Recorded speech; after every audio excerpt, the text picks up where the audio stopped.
Francesco, facciamo un primo 360 a destra, quindi alzo il comando sinistro, tiro gradualmente il destro, metto il peso a destra, Francesco, dai. Ok Giovanni, possiamo andare.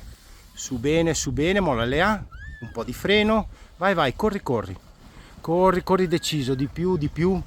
Vai, tieni pizzicata, tieni la pizzicata, non di più, perfetto, fuori così. Bene così. Ancora un po' fuori Giovanni, ti dico io quando sederti.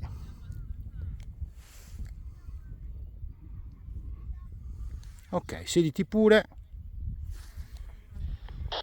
Freno, alzo il comando destro. Attento che stai tirando un po' i comandi. Bene così. Direzione perfetta, fuori così Giovanni. Ok, piano sui comandi, Francesco, non esagerare con la velocità, O meno rapido a girare, Francesco, così la vela viene uscita e non